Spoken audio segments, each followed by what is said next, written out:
Peter Brower here. In the last video, we went over the buying costs to buy a home. Well, today I want to tell you what it's going to cost to operate your house. There are only a few items, but they're all super expensive. So one of the things that we look at is energy costs. Your house has to be heated. What we typically do, depending on the type of house, so a really modern house has a lower cost per square foot to operate because it's more energy efficient versus a older house. So we literally look at that generally. If you have, say, a heat pump system, it might be $1.25 per square foot to operate your house. But if you have an old house that is not energy efficient, you might pay up to $3 a square foot for that same sized house. So very important.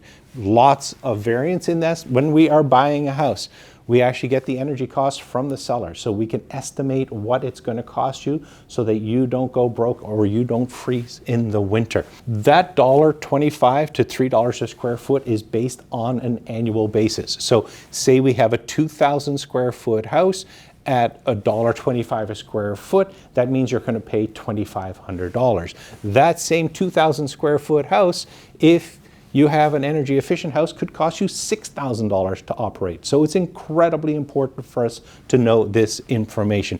Internet cable these days, it's about $200 if you've got add-on services, Netflix, Amazon, all that other stuff. The sky is the limit, but this is really what I have found to be the minimum operating cost. Insurance, basically what we're looking at on an annual basis, these costs have gone up as well, but you're probably looking at a minimum of $1,500 a year, somewhere up to the $3,000 a year category for your own house. If it's a rental, it's a much higher cost.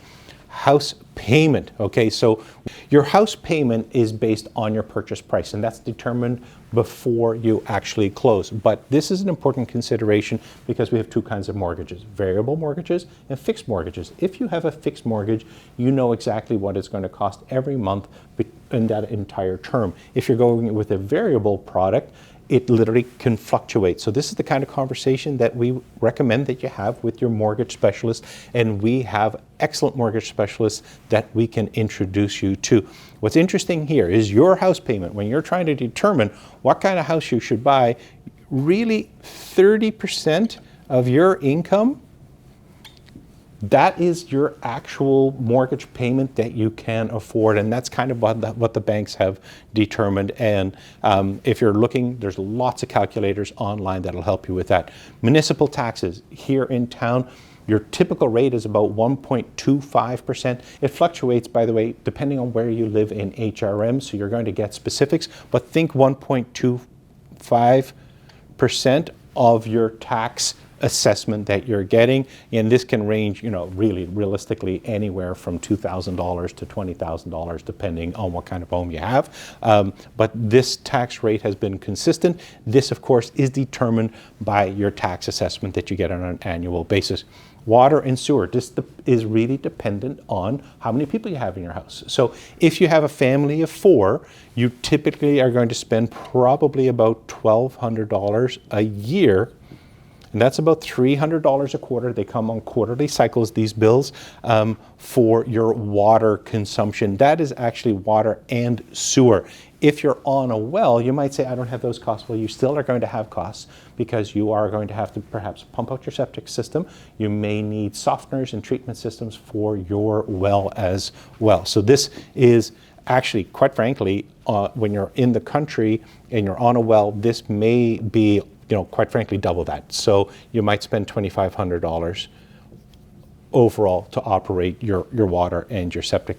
And then maintenance costs. This is an important one. People historically don't put money away for maintenance, but really typically what I'd like to recommend is that people, if they can afford to, that they at least put about $3,000 a year away just on general maintenance, and that's about $240 a month. So if you go between $200 and $300 a month on maintenance, you are probably not going to be completely caught unawares when you have to put a new roof on or have to do some windows, or if you need to have the plumber over. Hopefully this is helpful, gives you a good sense as to what it costs to operate the house. When we represent you, we actually take you all the way through what it's going to cost for you to live in your house, what it's going to cost for you to buy your house. We make sure that all of this works so that you don't have to go and sell it in a couple of years because you can't afford to.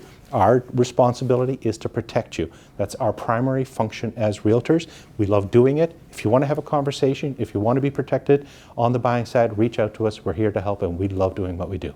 I want to create the best experience for my client in Canada, quite frankly.